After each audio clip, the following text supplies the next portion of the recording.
Well, and it's like sometimes I like spilling over the edge of it, or there's like a pour out at a random angle. It's like, this is perfectly comfortable. This is exactly what I was going for.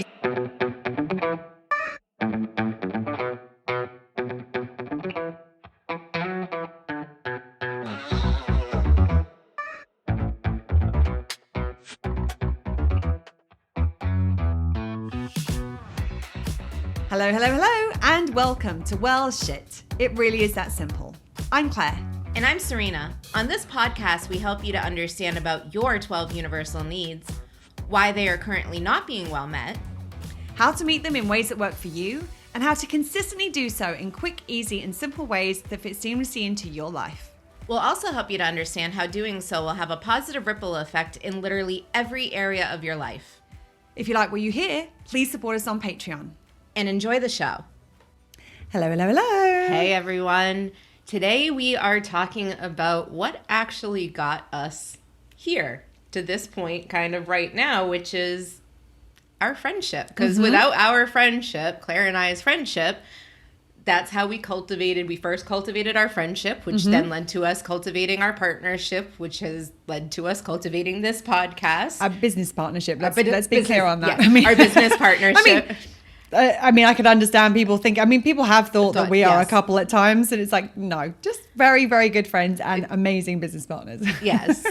So we decided, what a way to kick off season 2. Then talking about friendship. So we have the first episode in our friendship series. And today we're going to be talking about creating a friendship that works for both people. And that is so important. And that's important in any ship. So relationship, friendship, we say coworkership. I don't think that's a word, but it family ship. Any kind of relationship with anybody. Yes. Basically, you want to make sure it's going to work for both people. And what that means is not making a cookie cutter friendship. We get conditioned into this is what it's supposed to look like. And that conditioning comes from a bunch of different places. We see things on TV, we see things in movies, we see what other people do, we see what different generations do. We see what our parents did or our grandparents did, for example. And I know that the way that my parents do friendship and the way I do friendship is completely different. So I think that conditioning, you're right, we get conditioned into, this is what a friendship looks like. This is what a relationship looks like. This is what a family dynamic looks like. And for the people who are involved, maybe that is what it looks like, and that might work for both people. Yeah. But the chances of that friendship working for this friendship really kind of rare. So we want to work on creating what actually works for both people in relationship. Yeah, and you want to make sure that you're looking at how do you, rather than being, okay, this is what a friendship looks like, how can I kind of tweak that to find a way of doing it that I would be happy with? I don't mean to bring this back to cats, but cats. It's kind of like the if it fits, I sits mentality. Right, yes. It's like if you're not a cat person, I totally get it because I wasn't at one point, believe it or not. But cats do this thing. I could understand why people wouldn't believe it. Yeah, it's true. I wouldn't very have true. believed it. No. Hearing myself and the amount of times that I say my cat's name. If you didn't know, it's Larry. I think everybody knows that now. Somebody might be joining today for the first time. They might be. If so, I'm sorry. You're going to hear about Larry a lot. There we go. If you know what? Not even sorry. Not even going to pretend I'm sorry. Where is it? Oh, the fits it sits. Yeah. Cats have this tendency to be like, that's not really my right size box, but if I just twist kind of like this, and then they sit and they're like, nope, this is perfect. This is perfect. This is just what I wanted it to be. Well, and it's like sometimes I like spilling over the edge of it, or there's like a pour out at a random angle. It's like, this is perfectly comfortable. This is exactly what I was going for. You get a cat with a muffin top and a little jewelry box, and it's like a 40-pound cat putting his little paws in the bottom. They do that shit. They do that shit. And Serena's right. It's like, this is like the exact, that's what a lot of people do. It's like, that's a friendship. So if I just do this, okay. Yeah, okay, I can make that work. It's a little uncomfortable, but I get it. I can make it work. But instead of doing that, what we want to do is we want to look at it and go, in an ideal world, if I could wave a magic wand and have the friendship that I really want, what would that look like? Now, the thing about it is that a lot of people don't know what that is. And before we even get to that point, it's important to recognize that there isn't just one way to do friendship. There isn't just one way to do relationships. And the thought that we have just this one way of doing it, and that is the way it is, that's what is meant to look like, stops us from even thinking about what it is that we would like. But there are very different ways of doing it. So for example, when it comes to intimate relationships, I worked as an intimate relationship specialist I worked as a relationship specialist. I worked with lots of different kinds of relationships. But I did do a lot of work with intimate relationships for about 7 years. And the interesting thing is over the course of that period of time, I realized that commitment in its kind of traditional idea actually isn't always the best thing for relationships. In fact, often it can work against relationships, because what ends up happening is that somebody says, okay, I'm committed now. I'm in this relationship. And once I've made that commitment, that's it. I'm done. Like, it's like, oh, I'm in. And they stop putting effort into the relationship, and they stop putting energy into the relationship, and they stop thinking about, how do I make this relationship better? How can I move it in this direction? How can I move it in that direction? And what it does is it creates complacency. It's like, oh, we've committed to each other now. We're in. And they don't think about the fact, well, what do I have to do in order to keep somebody wanting to be in the relationship? And that's where a lot of divorce comes from, which is like, all of a sudden we've made this commitment. Well, we're in now. We're in for life.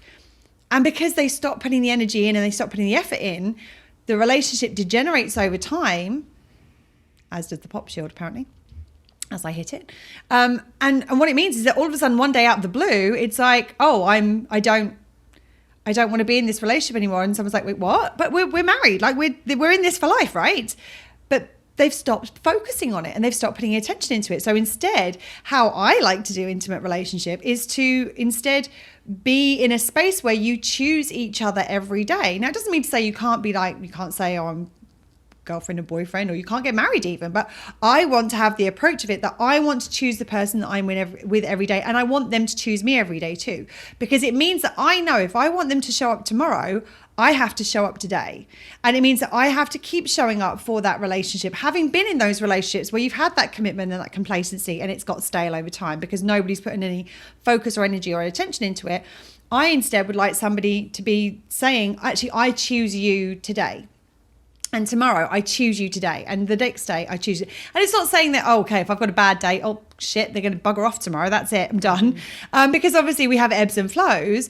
But it's like we have to keep showing up if we want them to keep showing up. So that's a very different way of doing relationship to the way that most people are. It's the way that works for me. And that's how I like to do relationship. There's another great example, which is polyamory.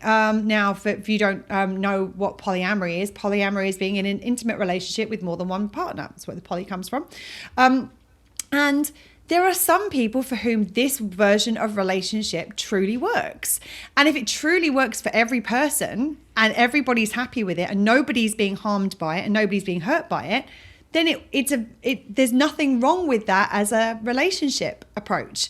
Because if it is what everybody truly wants, no one's getting harmed, then... But that, again, it goes against what our traditional ideas of a relationship is. And it means that people think, one, there's a lot of judgment about relationships that are different.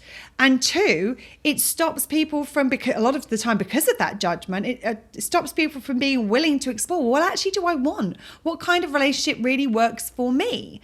And being able to explore the wholeness of what do I want, every option. Because a lot of times what will happen is, you might ask yourself, oh, what do I want? But you wouldn't even think maybe it is polyamory in like a romantic relationship that you would like to explore. But a lot of people would just be like, nope, that's not even in... That's not an option. That's not an option. That's not in this little box that I'm trying to fit myself in. Exactly.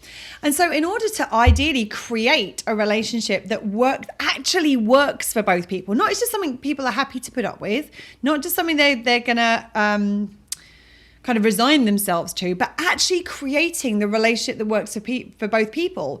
In order to do that, both people need to know what exactly they want in terms of a relationship. Or... Wait, you mean you need to know what you want to get it? Well, you need to know what you want in order to create it. Oh, no, that's not true. You need to know what you want in order to effectively create it. But the thing about it is that maybe you don't know what you want because you've never asked yourself this question. But in actual fact, sometimes you can figure it out together actually while you are in the relationship. Like that's part of creating a relationship. And that's certainly what I think has happened with Serena and I. Did you forget? You're like, what's her name again? The girl. Line. You want my name? Yeah. No. I don't know my name. No idea. Sorry, we've gone off on one again. But I think this is what's happened with me and Serena. I was actually I was holding on to another thought at the same time as I was trying to say what I was saying. But I think that's what happened with me and Serena is like, I think if I'd asked you when we first met, if I think back to when we first met, what kind of friendship would you want? What would your answer have been? The friendly kind? You wouldn't have even known what I meant, right?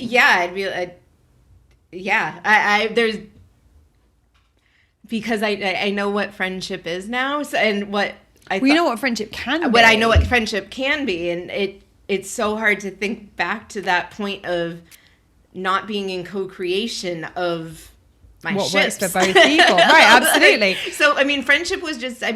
We talk. I get along with you. I want to see you again. We're friends. I guess that was. I'm not saying that I didn't and don't have amazing friends that came before Claire. Right. It's just it was just something that happened. Well, and also a lot of them probably fit that cookie cutter idea of what friendship is that we've seen on TV and in movies. Because it's true for me as well. Like I've got amazing friends who I've had for a very long time. But a lot of those friendships, they just formulated according to what my idea of friendship was supposed to be. And I think that with Serena, and there's probably a couple of other friends prior to Serena, where I really started to look at, well, hold on a second. What do I want this friendship to look like? And when Serena and I got close, it was like I kind of realized that, hold on a second, this is somebody who I could create a different kind of relationship with. I could create a different kind of friendship with. And the way that it kind of happened was that, first of all, we had to figure out, could we disagree? We figured that out relatively early. And also, there was an element of here's what works for me. Does that work for you kind of thing? And I think that the more that I was saying to, because I think I was maybe a little further along this kind of friendship co-creation path than Serena was when we first met. Just a little bit. Smidge. Just a teeny bit. So what I would do is I would verbalize what it was that I would want. And then I would check in and be like, does this work for you? And I think the more that I did that, the more you were like, wait, hold on a minute. I could do that. Like I could ask for what I want to. Like really? And it was you then slowly started to move into that space of asking for those things for yourself as well. And now I just lop spaghetti at the wall constantly. I'm like, hey, what about this? What about this? Does that stick? No? All right. Well, that doesn't work. Okay, if it doesn't work for you, it doesn't work for me. So that piece of spaghetti comes down. Ooh, that one's sticking. What about that? Yeah. Actually, that one works. And the thing about it is this co-creation. Like it has to work with both, for both people. Because the reality is, and this is something that came up time and time again in the relationship work I did, was that if it doesn't work for both people, it doesn't actually work for anyone. And I'll come back to a couple of examples of this later. But the truth is that if it's only working for one person, it's going to create distance. It's going to create resentment. It's going to create disconnection. And that will undermine the relationship. So it will actually cause the relationship to drift further apart rather than co-creating together. Okay, here's how I would like this to work. How would you like it to work? Oh, okay, that's how you would like it to work. Well, actually, I'd be okay with this. Would you be okay with literally figuring out together how we want this to work. And as I said, sometimes one person may know, the other person may not know. And the challenge with this is sometimes is that we think we know what something means, but the reality is something different. So for example, I very early on, I was very clear on the fact that I like full transparency and full honesty. And yeah, you go jump in. Like I can feel it. she was very upfront about that, and I was like, oh yeah, me too. I do. Yes. But what I thought communication, transparency, and honesty was, like, what most people can handle, what we've been conditioned to think we can bring to the table. Well, like, and a lot of the time there's a lot of these kind of social norms around it where it's like, oh yes, I want honesty, but I also want the social norm of not making anyone feel uncomfortable. Mm-hmm. Like those two things they're not good bedfellows. No. I mean, this kind of used to come up for me all the time when I worked as a relationship specialist. And I would say, like, I would often go through, like, what are the important things to you in a relationship? And we would start to create the vision of what exactly it is that we were looking for. In fact, there was actually a process that I used to take people through, which was a lot of people when they're looking for a relationship, and the same thing when they're looking for a friendship, actually, like any of these kind of relationships, what they end up doing is they end up looking for things that they like, which is obviously, it's a great idea, generally speaking. But the thing about it is that you also have to make sure that the things that you like are in alignment with the kind of relationship you want. And the way I used to describe it was like that there was it's like, imagine that the relationship that you're trying to create is a chocolate cake. But you're not clear that you want, like, you haven't figured out you're trying to create a chocolate cake. And someone asks you, what are your favorite ingredients? So you're like, oh, I really love oysters, and I love cayenne pepper, and I love chocolate, and I love sprinkles, and I love truffle oil. Like, all of those things are nice ingredients, but they don't make a very good chocolate cake when you put them all together. Some of them, yeah, great. Others, nice ingredients, maybe they fit in a different recipe. Maybe there's a different relationship in your life in which those ingredients fit. If you want to create a relationship, the first thing you have to do is you have to be clear on what does the relationship look like. So let's get clear. What kind of chocolate cake are we making? What kind of frosting are we making? So that when we look at the qualities that we're looking for in somebody that we are either engaging with because we want to be in an intimate relationship or in a friendship with them, what you do is you have to make sure that those ingredients that you're looking for in that person are going to be the right ingredients that also match with the chocolate cake. So for example, if somebody's like, and this is something that used to come up pretty frequently, there were two examples that came up. Oh, I like somebody who's a little bit of a rebel, like a little bit of a bad boy or a bad girl or a bad person. Like, that doesn't sound right. That doesn't. I'm like looking for what's the non-binary version of that, and I'm like, that makes them sound like a crappy human being, and that's not the case. But somebody who's got like a bit of an edge to them, maybe. I said a little rebellious, maybe, and that might be what somebody is attracted to. They might like that. If they're looking for somebody who they're wanting to create a committed, monogamous relationship in which they're going to settle down and get married and have kids, that may not be an ingredient that's going to fit for that relationship. That might be an ingredient for your fun friend who you're going to go out and have a wild night once every 6 months with, for example. But that might not be the person you want to get into a long-term intimate relationship with. The other one that used to come up a lot of the time for me is I would frequently have female clients, especially, saying that they wanted somebody who is highly driven, highly motivated, and successful at work, which is great if that's what you want, and that's something they were attracted to. But if they wanted someone if they wanted a relationship in which you were going to spend a lot of quality time together, actually you find a lot of people who hit those criteria are actually workaholics, and they don't spend a huge amount of time at home. So again, it's like there's no judgment over which qualities. They're not good qualities or bad qualities. They're like, just let's get clear what cake are we trying to make, and then let's look for the ingredients that you want that you're looking for in another person, and then more importantly, what ingredients do you need to bring to the table that's going to work for that kind of person and that kind of relationship. So that was like part of the process that we used to create. And one of the things I would often ask is like, what are the qualities you're looking for in somebody? And I would guarantee top 5, most people would say, I want honesty. And my response was always, really? And they were like, yeah. I'm like, really? You want full honesty about everything? And they were like, yeah. Right, so if they are attracted to somebody else in a bar, you want them to be honest with you about that? Well, if they had a dream about an ex-girlfriend, would you want them to be honest about that?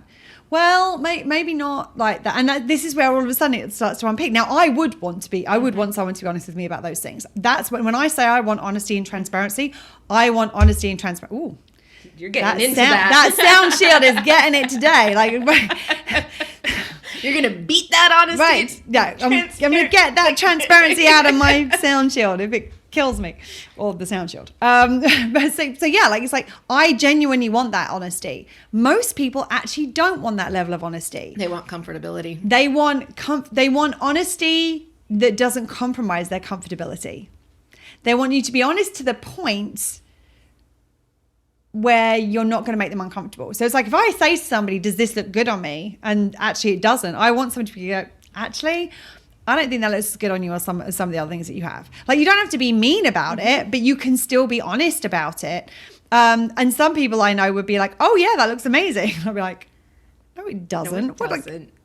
I'm going to see myself in a picture. Exactly. Like, just know. be honest. But I want that level of honesty. Mm-hmm. Other people don't. That's funny you use that example. I remember in my sorority, I've never really been a sugarcoater.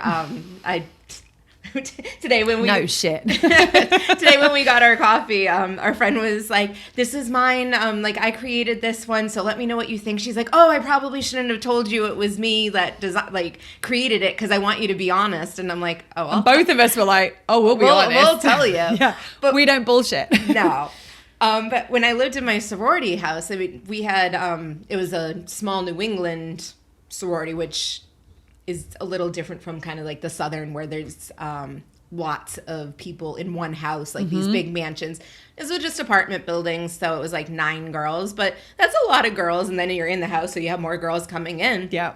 And people would ask my opinion, and some of my sisters would be like, don't ask her unless you really want to know. And in the same way, and probably back then there was a little bit more, potentially, I can't even remember whether there might have been a little bit more snark or less consideration into the words I was actually saying. Right. But most of the time it's like, oh, I actually think that purple dress looks better on you than this black. And kind of softening it, but I'm not going to let you go out and then see yourself later, because then they'll turn around and they'll be like, why didn't you say anything? Well, I didn't want to make you feel bad. Well, now I'm in 10,000 pictures and everybody can see it. That feels bad. That feels worse than being told honestly. And it's funny that you use that example, because it was a thing in my house, like, as in my home, like when I was growing up, when I was a teenager.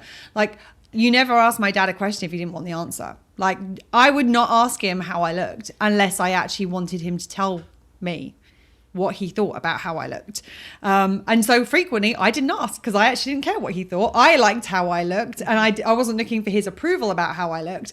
But there were times when I'm like, I would ask, and it's like, don't ask the question. And the phrase was like, don't ask a question you don't want the answer to. And I don't know whether that kind of was part of what meant that I then was somebody who wanted honesty.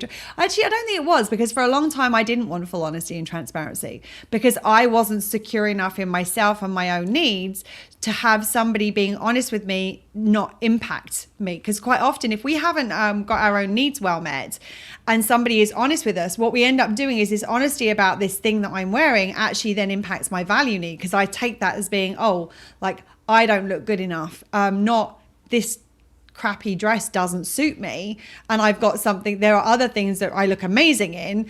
I would take that as a hit to my value need, and that's why I think a lot of people don't want, like putting that needs lens on why people don't want full honesty, is because they're not secure enough in their value to have somebody be honest with them without taking it personally, and without it being internalized as, oh, that's something that's wrong with me, as opposed to that's something that doesn't suit me, or that if somebody's had a dream about their ex-partner, it's like, oh, well, they must want their ex-partner and not want to be with me because I'm not good enough, as opposed to maybe there's just something that came up recently that made them think about their ex-partner, and that's why they happen to appear in a dream, and it's got nothing to do with you.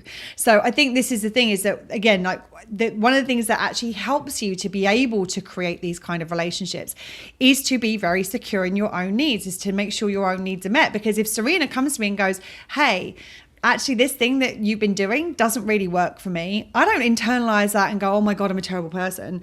I go, oh, okay, thanks for letting me know. Like, I appreciate that, because now I can do something. I mean, a silly example from just, I think it was yesterday, where I'd said to Serena, Serena drinks a lot of seltzer. I don't drink a lot of seltzer, but every now and again I like something for the flavor.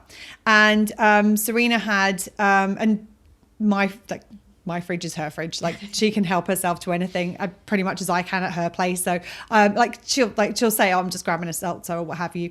And also she brings seltzer into the house so that she's helping herself to something that she's often stocking. And I sort of said to her that there were only 2 cans of the seltzer flavor that I liked that was left, and she had one of them and replaced it with others. And I said, oh, if you take one of my flavors out, would you mind putting it back in again, like putting another one in, so that when I go to it, it means that there's one there.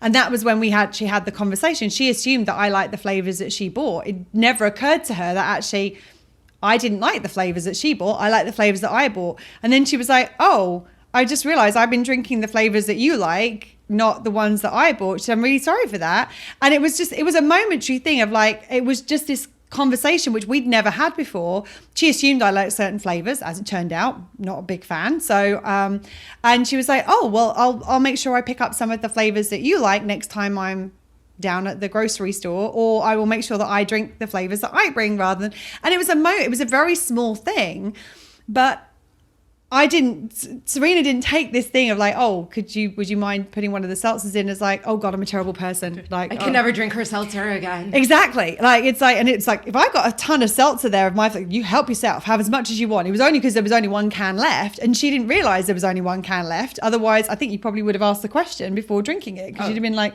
oh, this do is you your mind? last can. Yeah. I have however many of my own flavors that was just there. And it seems like a million years of friendship, but like, how with as much as I drink seltzer, has it not come up? Like, I knew she liked those flavors, but I didn't know she liked my flavor. So I come in, I'm like, I brought seltzer, and she's like, okay. But like, that's good. The thing about it is, she bought seltzer, but you drink more seltzer than I am. So as far as I'm concerned, she's bringing stuff in for herself to drink. It never occurred to me that it was like, oh, I had to be clear that actually I like a couple of flavors and the others I'm not a big fan of. And it makes it so much better, because now I'm mindful of that, like making sure there's a cold one for her. And then also I don't drink like 4 of them a day. If I have one, I'll have one. And she drinks them cold. I drink them however they come to me, warm, flat, whatever. Yeah. But it's just our friendship is made up of a lot of those little conversations that just let us show up in a way that feels more like, I know now, like, when I go and grab a seltzer, whether it's mine, whether it's one of her flavors, like, it's clean. There's a mindfulness about it. You're aware of, and it's like, I mean, obviously seltzer isn't the make or break of a friendship. I mean, I'm sure there may be friendships where that could be a make or break, but that's certainly not the case with us. But I think the most important thing, if you want to create and co-create a relationship that really works for both people, the first thing that is really critical in that is you both have to want to create a relationship that works for both people. Like, that has to be the intention. That has to be what you're coming into it with, which is like, I really want to have a friendship that works. There's a lot of people, because of their own unmet needs, they come into a friendship wanting the friendship to work for them, because actually they're going to get their needs met through the friendship because they haven't figured out how to meet them for themselves yet. Whereas the way to kind of start to switch it up is to come in. Serena knows, I want to do this in a way that works for both of us, because I know if it doesn't work for both of us, it doesn't really work for either of us. And because I know that, I'm like, I want her to tell me the things that don't work. I want her to tell me the things that she wants. Like when Serena says, I have a hard stop, I will normally be the one to be like, hey, you said you had a hard stop. Is this okay if we're kind of coming up to that time? More so probably than you are even. Because I'm like, I don't want to cross a boundary, because I want to make sure this works for Serena. Which means that if Serena says to me, hey, this thing doesn't work for me, a lot of people in that situation, if someone says, hey, this thing doesn't work for me, they'll go, oh, and they'll get defensive because it'll impact one of their unmet needs. And that unmet need will trigger, and they'll be like, oh, well, I was only doing it because this, or it wasn't my intention. Go back and listen to Impact Over Intention if you haven't already. It's an important episode. That wasn't my intention. And rather than, and they will take it personally. It will hit them at a personal level, and that will also undermine the friendship. Or they might go into a hole with it and be like, oh, I'm so sorry. I'm the worst person ever. Why are you friends with me? And normally, here we go. So that is a very, very common thing that happens. And what's happening in that situation? What happens is a person is saying, they're internalizing what somebody's happened. Normally it's impacted their value need primarily. Sometimes their love need, sometimes the security need. So the love need is like, oh, this person might not like me anymore. And the security is, well, I might lose the friendship. Like those are the kind of the three that tend to be very active in this. So what then happens is when someone goes, oh, I'm this terrible person, normally that is a bait. They're bidding to try to get the other person to go, oh, no, you're an amazing friend. Oh my goodness, I'm so sorry, I didn't mean to upset you. Of course I love you, and blah, blah, blah, blah. Because what they're doing is they're fishing for somebody to meet that value need, to meet the love need, and to meet the security need again. So often that behavior, not consciously, it's not like they've gone, oh, this person's negatively impacted my need. What can I do that will get them to meet that need? Like it's all subconscious. Like our brains and our systems are so adept at getting our needs met. All of this happens at a subconscious level. We don't even realize it's happening. And so at a subconscious level, like underneath the surface, the alarms are going off. It's like, our needs are unmet. We've got to do something to meet that need. So this way of responding happens. And that way of responding is our way of trying to get the other person to meet that need for us. Now, in the situation with me and Serena, if Serena says to me, oh, that thing that you did really doesn't work for me. First thing, I'm so sorry. I had no idea. Absolutely. I will take that on board, and I'll make the effort to do this or that in the future, or whatever it is. I'll respond to it to let Serena know that this is something that I actually want to change. But most importantly, I will normally say to her, thank you so much for telling me. Like, thank you. I want that. I want to know what works for you. I want to know what doesn't work for you. Because when I know what works for you and I know what doesn't work for you, I can do more of the stuff that works for you as long as it also works for me. And I can find other ways of doing the things that don't work for you, or we can find a way around it that's going to work for both people. And I remember initially there was a little bit... It's weird. Eggshells is not much. There hasn't been many eggshells in our friendship. Nope. But at the beginning, there was a little bit because... It was like tentative. Yeah, it was like, all right, she's saying honesty. She's saying transparency. And initially I'd go up to her and be like, yeah, so this thing. Because I would say honesty and transparency, and what you probably heard is the cultural conditioning version of honesty and transparency. Even though I kept saying, no, I really want you to be honest with me.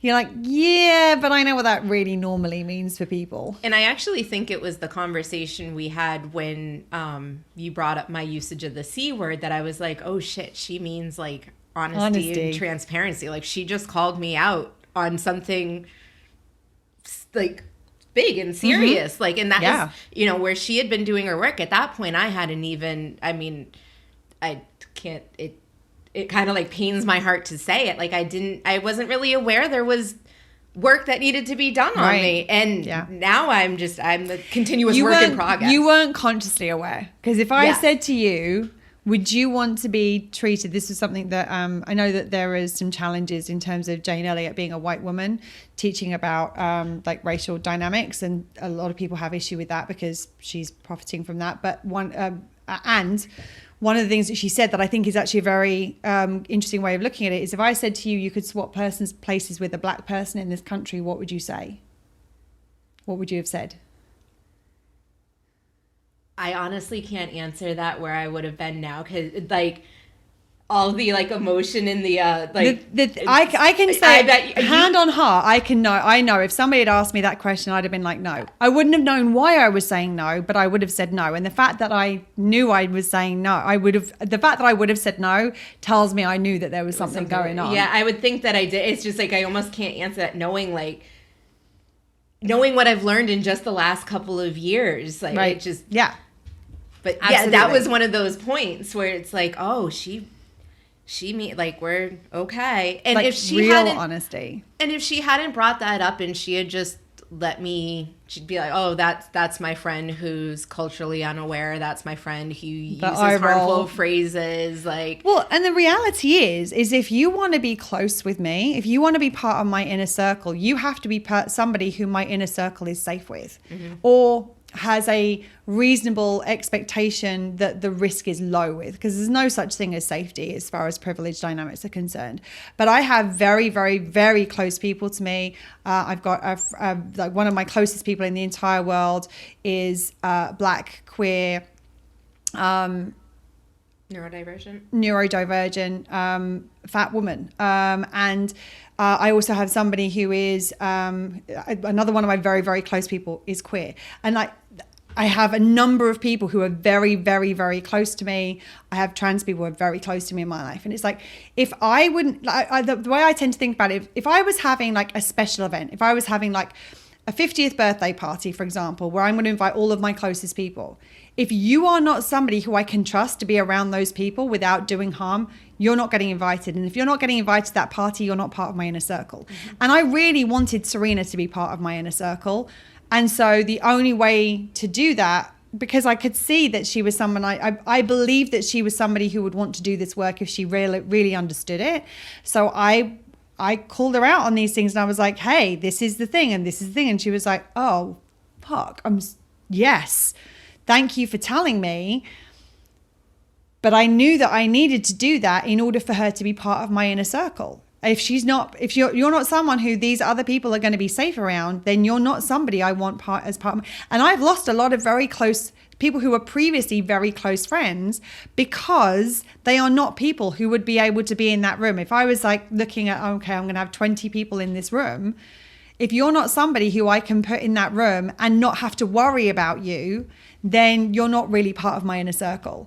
And that's not because I'm like, oh, well, there's this kind of superior thing of like, well, I know better than you, and you have to be doing as well as me. No, I need to know that the people who I care about and who I love most in the world are people who are going to have a reasonably low risk of if you were in their presence. And that was one of the reasons that I did this with Serena, was like, I know that if Serena she was already somebody I was very close with. I'm like, that's not good enough for me. If you're not someone who those other people could be around without me being, oh God, shit, what's she going to say? Or please don't say that. If I'm thinking that, then she's not doing her work. And if I'm thinking that, then she's not somebody who gets to be in that room. And it was a journey for us going through that. It was. It definitely It still is. It still is. Yeah. And that's the thing. It never... There's no end. There's no end. And especially to that journey, and especially the layers of privilege that I hold. Like, it's a constant search, seizure, and unraveling and learning. Dismantling and going deeper and making amends and apologizing and in stepping into the things that my privilege have allowed me to choose not to ignore. Yeah, absolutely. And it's interesting because if it hadn't been for that conversation, we wouldn't be here right now. Because this is for so many reasons. For so many reasons. But this is the thing, is like, it's so important for us to recognize this is what, and that's one of the things for me. That's one of the things I was clear on. Is like, if you're going to be part of my inner circle, you need to be somebody who I can have my closest people be around without being concerned about you, or not overtly concerned, because like, we're never going to be done. We're never going to have, I still make mistakes at times. So it's not like I'm expecting people to be perfect. I just need to know that you're doing enough work to be self-aware that if somebody calls you out for something, that actually you're going to respond appropriately to that. You don't need to be perfect, but you do need to be someone who will step into that space of, oh my God, I've made a mistake. I'm so sorry. I'm going to apologize. I'm going to make amends. I'm going to figure out how not to do it in the future. And actually, that we're going to talk about that in the next episode a little bit more. And there was one particular example that Serena and I went through together in terms of, we've had lots of hard conversations over the years.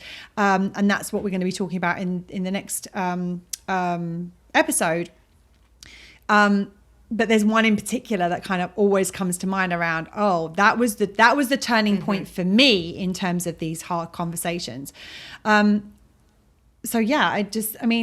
there's so much we could say about this, because I mean, this almost feels like it I suspect this may end up becoming like a program at some point in and of itself, like how to create these kinds of relationships in life, because it is something that we're still learning. We're still figuring out. Like, we learned about seltzer yesterday. Who knows what we're going to learn about tomorrow? Like, right. And that's the cool thing about it. And I want to say, when you're going into relationship, and especially friendship, it is something that you want to create. And to create something, you have to put effort into it. You have to put intention into it. You have to be willing to work. You have to be willing to give. You have to be willing to flow. And it's kind of, we use the example of the tree a lot in our work. And it's like, you could throw a seed and it may take, and it may be a little blossom of something, like a little Charlie Brown type of tree. But if you water it and you nurture it, and you're like, oh, is that too much sunlight for you? Here, let me put a little shade over you. Oh, you need water? And obviously not meeting your friends' needs for them, but in the example of a tree. Well, I mean, I think the thing about it is that when we talk about relationships, that in any kind of relationship, there are three entities. There's the between two people, there are three entities. There's that. So with me and Serena, there's me, Serena, and there's the relationship between me and Serena.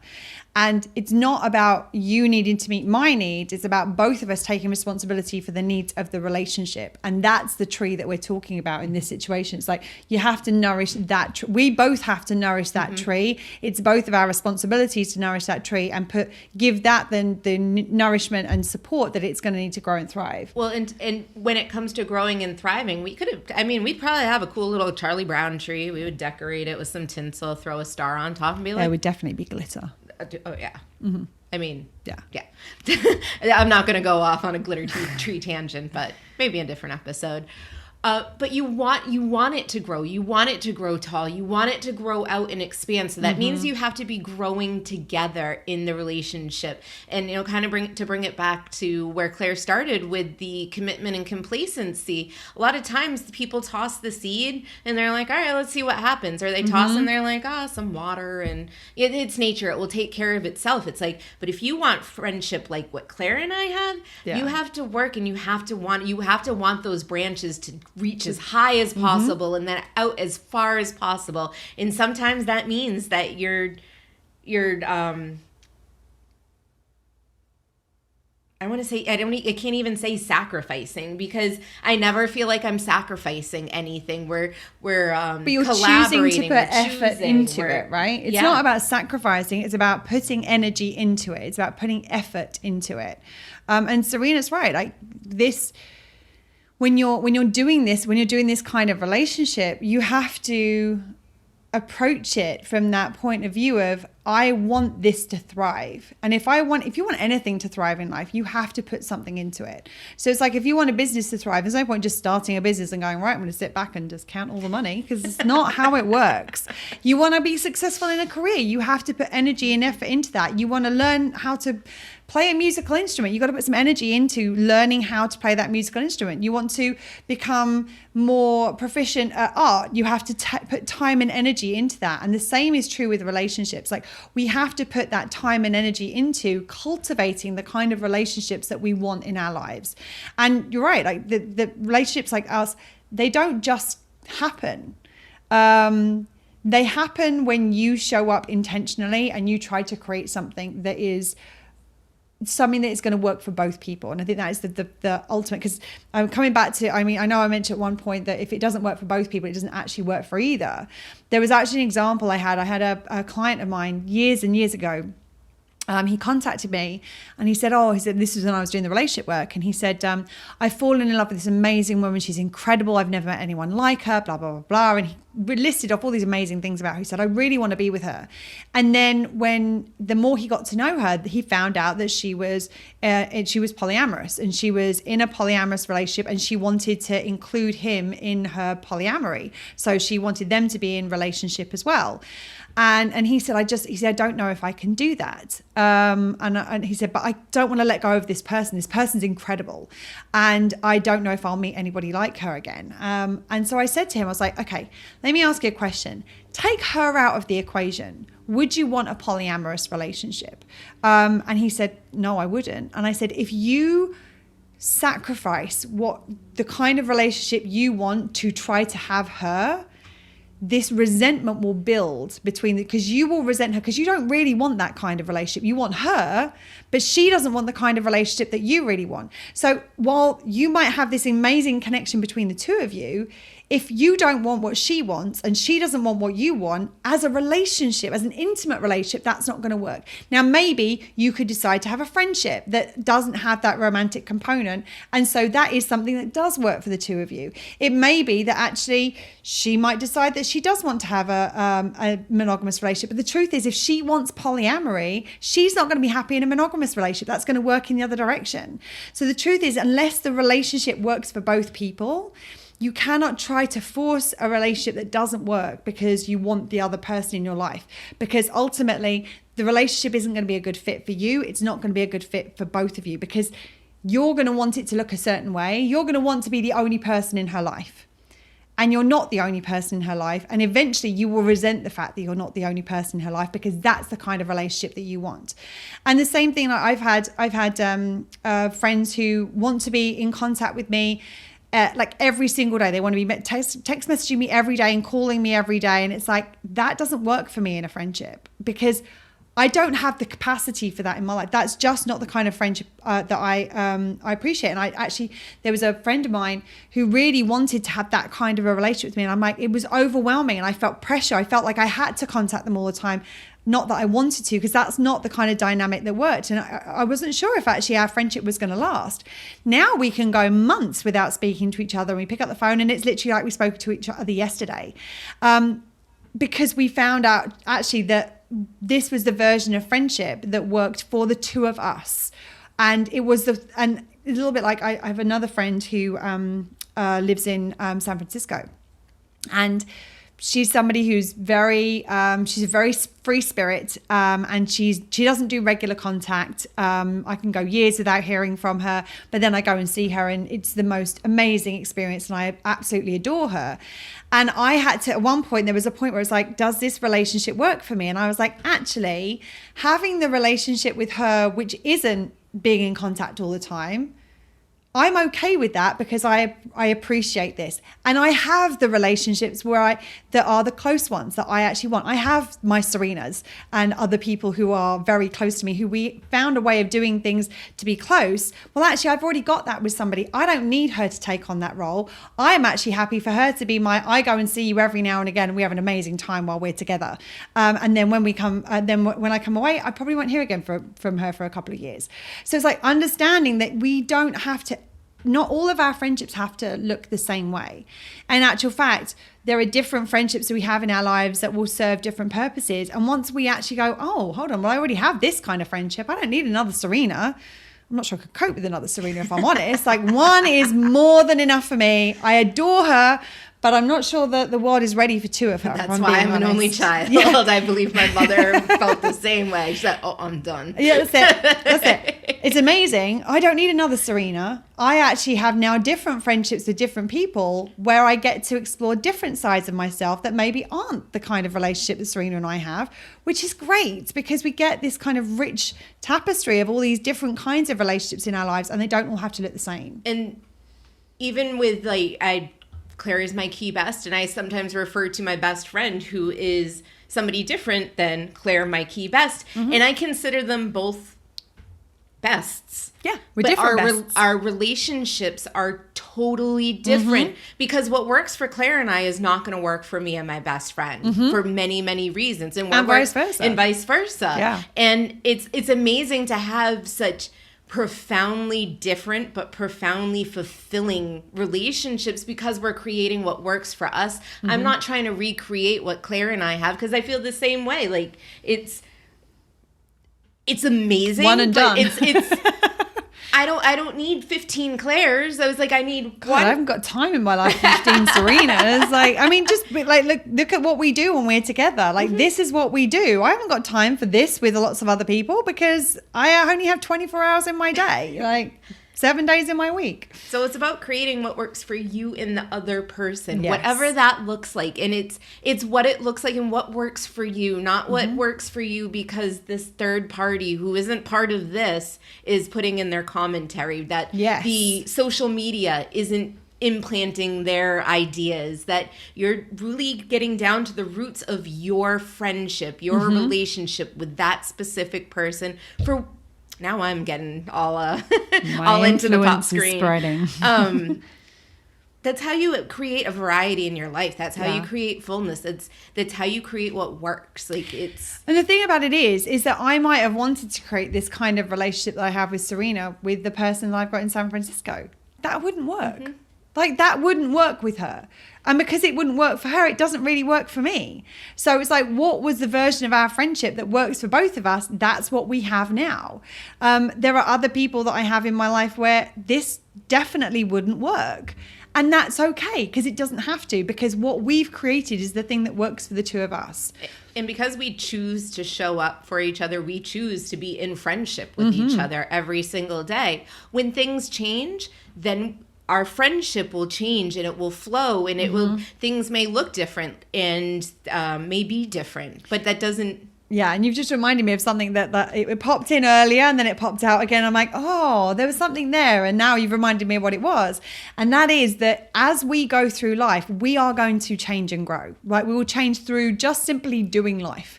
Life experience is going to change us. And you want to have relationships with people where you can adapt and grow your friendship according to where your life is. And it's like, I believe that Serena and I are going to have a very close relationship as we navigate through, because we're like, okay, so for example, next year, Serena is going to be going out on the road. Like she's not going to be living just down the street from me anymore. And there's a part of me, it's like, wow, that's going to be weird, like being here without her being here, because so much of my experience here is us spending time together and hanging out and connecting.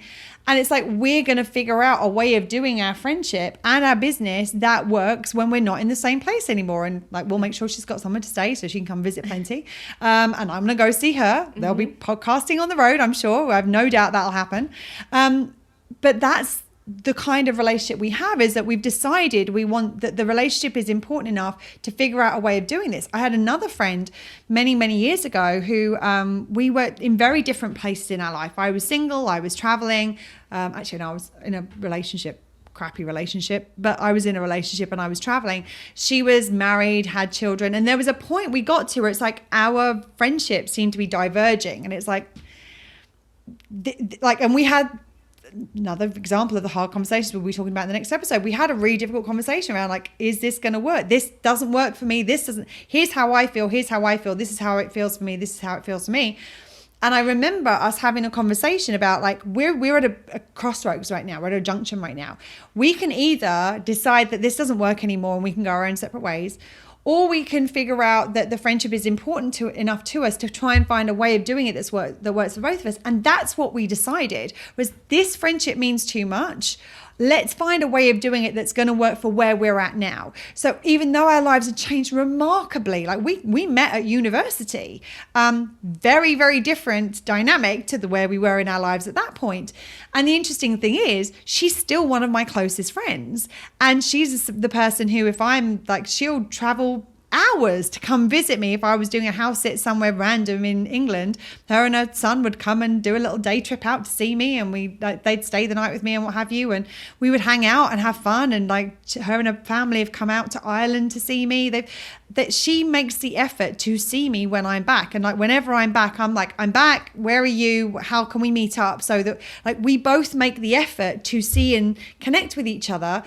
But we decided that we're going to find a new way of doing this. Our lives had changed so much, and we had changed as individuals since that point that we met. And it's like expecting the friendship that exists when you're at university to still be the friendship that exists when you're in your mid-40s. Probably not, because life grows and changes. And then there are those junctions where it's like, okay, actually, no, I want to find a way of doing this that works for you, because I would like to keep this relationship. And sometimes you try that and it doesn't work, and that's okay as well. It's about learning that as we grow, we still want to be it's very easy to get attached to the way a friendship is or a way a relationship is. Be like, oh, well, like when Serena and I met, oh, our relationship is like this. And this is the relationship I want. Mm-hmm. And then we grow and Serena grows and changes. Like, no, but I want that relationship. Can I have that back, please? But that person doesn't exist anymore because she's grown, she's changed. And it's like, I remember this has happened in relationships where it's like the me that I was when I met and the you that you were when we met, this me doesn't exist anymore. I'm over here now. And it's like, you might still be here or you might be here. But it's like, we have to figure out, like, you have to figure out where you're at. I'm here. You're here. Actually, no, I'm here. Well, does this now work as a relationship? Is there a way of doing this that works for both of us? And actually, the answer may be no. And the answer may be yes. There's a far better way of doing it that works for both of us that we hadn't explored previously because the people we were wouldn't have wanted that relationship. But now where we are now, this is what we want to create together. I feel like somewhere this comes up quite often is when children get introduced into a friendship, like a long-term friendship. My best friend that I refer to has been my best friend since my junior year of high school. And then we went to the same college. And then we moved to the same state. And not necessarily together, but we lived very kind of linear lives. Quite like parallel lives. Parallel lives. And then she had a child. And... well, first I got married and she was single when I got married. And there was a little bit of like hold on. Wait a minute, something's a little different. And then she had a child and got married. And it was like, oh, wait a minute. And at this point, I'm so thankful to the needs and the, like the actual program, because I'm not sure how we would have navigated it, me being 1,000 miles away from her and vice versa, and having this little human being that was never part of our friendship for however many 20 years, he wasn't there. And now he's the best part of our friendship because we've learned how to make it work where it's not like you as the parent, me as the non-parent. It's like us as the family. Right. And really the chosen family. The chosen family. How are we going to make this work so that you feel like I'm giving you attention as much as I'm giving my godson attention? And how do I feel like I'm still a priority when I'm in this mix? And it was so easy. Well, and the other thing is that now you've got somebody else who's very close in your life, and it's like, because my needs are well met, like if my needs aren't well met, and this sometimes happens where my needs aren't well met, all of a sudden the person I'm close to has somebody else who's close in their life, and all of a sudden that's like, oh God, like that's going to impact my needs because I'm no longer as important, so my value need gets hit, or you're not going to spend as much time with me, so my love need gets hit, or my security need gets hit because it's like, oh well, you don't assume the same role that you used to in my life anymore. But actually, because my needs are well met, it's like I adore Serena's best friend as well. Like I love that she goes and she has such an amazing time and she's such an incredible godmother. She is like all the fairies covered as far as her little godson is concerned. And I love that for her because like I know how happy that makes her. I know how much joy she gets out of those friendships and relationships. There's absolutely no threat to me. There's no threat because I know what our relationship is. I know how strong our friendship is. And I want that for her as well. And this is another thing. It's like by wanting to create the relationship that you want, it's about creating a relationship that works for both people, recognizing that there are other relationships that are also going to be important to those people. And you want those to thrive as well, because that brings joy to the person who you're spending time with. And if she's in a happier space, then we're going to have a more enjoyable space time when we're together. And then if you're creating something that works for, like if Claire and I are creating what works for us, and I'm creating what my best friend and I are creating what works for us, then we all get together and the three of us create stuff. And I don't think she'll mind me mentioning this, but in the best friend relationships, I believe this is something a lot of people can probably relate to. When you have a best friend and it's your best, I mean, that's the person. It's your especially person. For a significant period of time. And then all of a sudden, some rando comes in. Me. I'm the rando that came in. the rando. And then hearing your best friend refer to somebody else with a similar term, there was a point where it was like... Wait, what? Yeah, like... Hold on, that's my role. And I recognize that there may be some sensitivity there, and so I'd address it, she'd address it, and she's like, oh, I love it, and I get it, and it still feel like it's just weird. And now she's at a point, I'm like, I'll still address it if I'm like, I know that this happened and it may have seemed like I prioritized with Claire, and, you know, like, I want to make sure you know that you're still the priority. And like, well, there was actually a time when she was down visiting, and I had probably one of the worst crises I've ever experienced in my life happen while she was in town. And the interesting thing was, is that I'd said to Serena ahead of this trip, like, I know how important it is for you to spend time with your best friend while she's in town. I get to see you all the time. Like, if we don't see each other much over this next period of time, just so you know, I'm cool. And we were going to hang out. The three of us were going to hang out. Like, we had things planned that we were going to spend time together. And there was this, as I said, there was this next level. I can't even put into words how deeply it affected me. And I reached out to Serena, because Serena was the person who I knew would be able to support me best with what I was dealing with. And I felt so bad, because I was like, I'm so sorry. I know that you're with your best friend right now. This has happened. Do you have the capacity to come? And that was one of those moments where it was like, God, I know it looks like I'm prioritizing. There's a reason, and because of what's happening, like, I can't share the details of it because it's personal to her. But just know it's not because you're not important, because both of us believe you're important, and both of us wanted me to be spending time with you, and this was just one of those unforeseen moments. And like, it was stuff for us to navigate. Like, the three of us kind of navigated through that together. And the good thing is that we had some fun nights out where it was the three of us, and like, I love her. I think she's amazing, and like, we had so much fun, like, dressed up as the Death Becomes Her, which I cannot believe has just turned 30. I mean, seriously, I need to send that to her. Yes, it was on my to-do list. Yeah, we both saw that. A friend of ours posted on Facebook that Death Becomes Her, the movie celebrated its 30th anniversary, and we dressed up. And we did a group costume. Had awesome costumes. Yeah. And so, like, and that's actually my best friend and I's. That's like our movie type of deal. But like, and so the fact that they allowed me to be a part of that with them, I was like really touched. I was like, I'm like, thank you so much for letting me join, because it's a movie that I love, but it was special to the two of them. And that was a big thing for me, of like recognizing that we all want this to work for all of us, because if me and Serena's way, the way we're doing something compromises her best friend, that's going to compromise. One, I don't want that to happen. Two, I don't want that to happen for Serena, because it's going to compromise Serena. Three, it's going to compromise our relationship, and vice versa. So it's like, we want to find a way of doing this that works primarily. We want to find the way of doing the relationship that works for the two of us, but we also want to find a way of, like, if something is important to Serena, it's important to me. So if something's important to Serena, how do we find a way of making this happen? How do we find a way of doing this so that the other people in your life still feel supported and loved, and how they feel as important to you as they actually are? And that's how you kind of develop your chosen family. Right, absolutely. And I believe that, like, your best friend is now part of my extended chosen family. Like, she's like, it's almost a little bit like...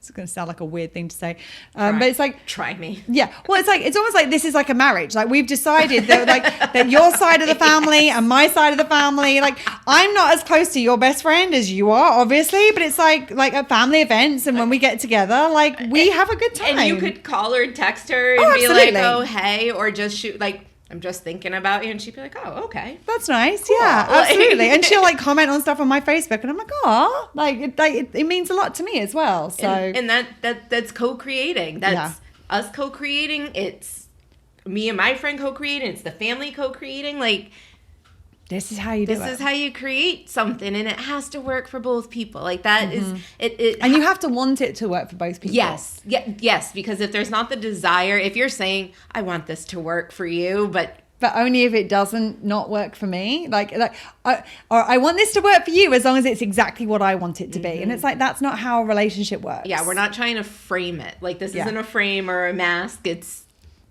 is genuine. It works for us both, or it doesn't work for us both. And a lot of times the tweaks are so small and simple. It's like, oh, well, that makes more sense. And it's like, But and if we, sometimes it's not even something that it's not like, oh, like you're like, oh, what about this? And they're like, oh, that's a great idea. Like, it's not even like a problem. It's like, yeah, that makes sense. And I think that's the thing, is that the more you get into that creative space with each other, the more like on board both of you are with it, the more it's like, hey, what about this? Yes, and this is how Serena and I are planning a day out or a night out or something. This is how we work in just general life. Like, she'll throw something, I'll be like, oh yeah. And what if we do this on top of it? Oh, yeah. In fact, like, great example is that our Fantasy Fest costumes for the walking parade for this year. Like, Serena came up with the idea of us doing the Care Bears, and she was like, "Oh, what do you think about the Care?" I was like, oh, I'm like, I love that idea, but we have to have light up tummies. And she's like, oh shit, we need to have light up tummies now. And I'm like, and then I found these like light up heart balloon things, and I send them to her. I'm like, what about these? She's like, well, we have to have those now. I was like, and it was like, and then she would say something and I would say something, and we'd like bing, bing, bing, bing, bing, bing, bing, bing, and all of a sudden we end up with this incredible creation that each of us on our own wouldn't have created to be quite like that, but together it becomes magical. Well, and the funniest part about this is this stemmed from, I would say, probably like my OBF, my original best friend. I mean, best friends before she came out of her mother's belly, best friends. My and we had lost touch for a little while, but I had mentioned the Care Bears to somebody, and they were like, Care Bears? And I mentioned the Care Bears to her, and she was like, yes, you have to do this, blah, blah, blah. And she was so excited. She wasn't going to be here for it. Right. So she was just excited at the idea, and I'm like, well, now I have to do it. And then I went to Claire and I'm like, well, I was talking to her, and she's like, yes. And then that's how it snowballed. So it's because I've created something with another friend, I get to bring it here. And actually that friend is now going to join us because I was going to surprise her. And once I showed her a mock-up of the costume, she spent the entire night deciding she needed to be a Care Bear and trying to find secondary costumes. And I'm like, I know she's doing this. I'm just going to let her know I made her one. And she's like, I need to be there. And now she's coming. She's coming. That's awesome. Yeah. So cool. And this is where when you co-create together and you then look at how do we co-create. So the first thing is like co-creating within the duo of the relationship, whatever that is. And then when you start to expand that out, this is when all this kind of magic happens, and it's really kind of powerful. Mm-hmm. But the thing about it is that in order to create that magic, you have to do the thing that we're going to be talking about in the next episode and the next podcast. Because the next podcast, we're going to be talking about the hard conversations. And it's those hard conversations that build those foundations of trust and connection and collaboration and intentionality. And it shows how somebody is going to show up when it's difficult. Because it's easy to show up when it's fun. Mm-hmm. It's easy to show up and throw on a Care Bear costume, because why wouldn't you? It's hard to show up in those moments where things get difficult and sticky and awkward. And it's when you can show up and move through those together, that's when the fun becomes real fun, because you don't have to you're not carrying any of this crap with you because you haven't addressed the hard things. I'm not sitting there going, well, dressing up as a Care Bear is fun, but what is going to happen when I invite this other friend of mine out to stay? Is Serena going to say something that's going to be really offensive and actually harm this person I care about? I don't have to worry about that now, because we hold each other to account and we're doing our work. I don't have to worry about it in the same way. Let's put it that way. Like, we always have to be aware of it. We always have to be mindful of it. And then we can go and enjoy the Care Bear thing without that being like the dominant thought that's actually affecting me. So that's one of the things that we're going to be talking about on the next podcast episode. So before we finish up, anything you want to add? I love our friendship. I love our friendship too. And it's really beautiful to see what's possible in friendship. And the only way you learn what's possible is almost by trying the impossible. And like exploring and being like doing things that you don't think maybe you'll be able to do with somebody, and being like, hey, what about this? And when you find the right person, they're like, oh, hell yes. And what about if we put some glitter on top of it too? Like, oh yeah, I'm down. Let's do it. Mm-hmm. So it's like, let's look at how you can create that. I mean, I'm so profoundly grateful for my friendship with Serena, and as said, like my other best friend, Sharona in the Netherlands, like the other people who are super close to me. they are my chosen family, and what we've created, I never would have believed was possible in friendship. And I'm so grateful to the fact that we've figured out and learned what's possible in friendship by doing it. Anything you want to add other than that? I'm good. I'm good. All right. So on that note, we will see you next time when we're talking about the hard conversations. Thank you for being here. Thank you for watching. Thank you for listening. Take care of yourselves, and remember, between now and next time, to continue to meet your own needs. Lots of love. Bye. Bye, friends. That's it for today. If you like what you heard, please subscribe, rate, and give us a written review, as it will help more people find us. And remember, if it doesn't work for both people, it doesn't really work for either. Well, shit. It really is that simple.